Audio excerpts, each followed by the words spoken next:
नमस्कार दोस्तों, मैं हूं दानिश खान। आप देख रहे हैं रामनगर बुलेटिन और हम आज बात करेंगे यूसीसी यानी यूनिफॉर्म सिविल कोड की, जिसको लेकर उत्तराखंड में एक बार फिर से सियासत गरमा रही है। उत्तराखंड देश का पहला ऐसा राज्य बन सकता है जहां पर यूनिफॉर्म सिविल कोड लागू किया जा सकता है। इसका क्या प्रारूप होगा, इसको लेकर अभी बात की जा रही है। सूत्रों की अगर माने तो जनसंख्या नियंत्रण कानून को भी इसमें जोड़ा जाएगा, जिसमें सूत्रों का जैसा कहना है, फिलहाल इसकी पुष्टि हम नहीं करते हैं कि इसमें ऐसा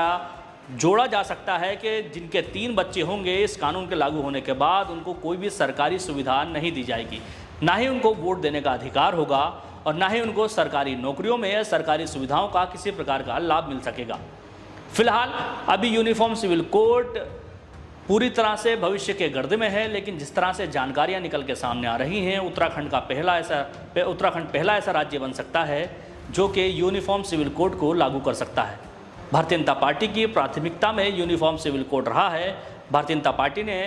2014 में चुनाव में जीतने से पहले जिस तरह के वादे किए थे, धारा 370, राम मंदिर, यूनिफॉर्म सिविल कोड, उसमें से कई वादे पूरे हो चुके हैं। अब यूनिफॉर्म सिविल कोड यानी यूसीसी बाकी बचा है, जिसको पूरा करने के लिए कवायद शुरू हो चुकी है, राज्य स्तर पे भी और केंद्र स्तर पे भी। अब देखने वाली बात ये होगी कि क्या उत्तराखंड देश का पहला ऐसा राज्य बनेगा जिसमें यूनिफॉर्म सिविल कोड लागू होगा, क्योंकि जिस तरह से उत्तराखंड के मुख्यमंत्री पुष्कर सिंह धामी लगातार यूनिफॉर्म सिविल कोड को लेकर के बयान देते रहे हैं। उन्होंने अपनी इच्छा जताई थी कि उत्तराखंड में यूनिफॉर्म सिविल कोड लागू किया जाए और इसको लेकर के कमेटी का गठन किया गया था, जिसने पूरे प्रदेश के हर एक शहर में जाकर के लोगों से उनकी राय ली, हर एक धर्म के लोगों से बातचीत की, जिसके बाद अपनी एक रिपोर्ट उन्होंने राज्य सरकार को सौंपी। राज्य सरकार ने वो रिपोर्ट केंद्र को सौंपी है। अब देखना होगा कि कब तक यूनिफॉर्म सिविल कोड उत्तराखंड में लागू हो सकता है, क्योंकि 2024 में लोकसभा चुनाव है। लोकसभा चुनाव से पहले भारतीय जनता पार्टी इसे अपने हक में करने के लिए शायद जल्द से जल्द लागू कर दे, लेकिन आम लोगों की अगर बात करें तो उनमें अभी इसको लेकर के काफ़ी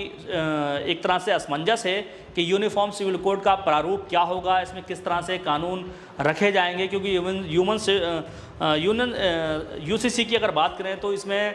सभी धर्मों को, सभी लोगों को एक ही कानून फॉलो करना होगा। पहले क्या था, कुछ ऐसे धर्म रहे हैं जिनको के अलग अलग अपने कानून मानने की छूट थी, जिसमें इस्लाम, सिख, बौद्ध, जैन तमाम ऐसे हैं जो अल्पसंख्यक समाज से आते हैं, जिनको अपने धार्मिक कानूनों को मानने की भी छूट थी। लेकिन अब यूनिफॉर्म सिविल कोड लागू होने के बाद ये छूट उनको शायद नहीं मिलेगी। इस्लाम की अगर बात करें,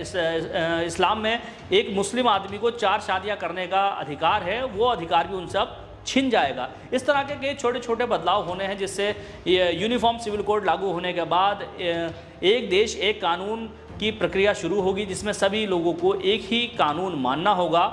अब देखना यह होगा कि 2024 से पहले क्या Bharatiya Janata party uniform civil code को लागू करेगी या फिर इसके बाद लेकर आया जाएगा, क्योंकि यूनिफॉर्म सिविल कोड अगर लागू होता है 2024 में, शायद भारतीय जनता पार्टी को इसका बड़ा फायदा हो सकता है, क्योंकि उत्तराखंड के साथ साथ उत्तर प्रदेश और तमाम ऐसी जगहें जहां पर यूनिफॉर्म सिविल कोड को लेकर हमेशा से मांग रही है, तो हो सकता है कि यूनिफॉर्म सिविल कोड लागू होने के बाद भारतीय जनता पार्टी को शायद चुनाव में कुछ इसका फ़ायदा मिल सके। फिलहाल यूनिफॉर्म सिविल कोड को लेकर के कई तरह की भ्रांतियां हैं, कई तरह के विचार हैं, कई तरह की लोगों की सोच है, लेकिन अब ये देखने वाली बात होगी कि भविष्य में कब तक इसे लागू किया जा सकता है, क्योंकि बहुत तेज़ी से उत्तराखंड में इसको लेकर के काम हुआ, कमेटी बनाई गई, रिपोर्ट तैयार हुई, रिपोर्ट राज्य से होकर के केंद्र तक पहुंची है। अब ये केंद्र के हाथ में है कि कब तक इसे कानून का रूप दिया जाता है। फिलहाल देखते रहिए रामनगर बुलेटिन दानिश खान के साथ।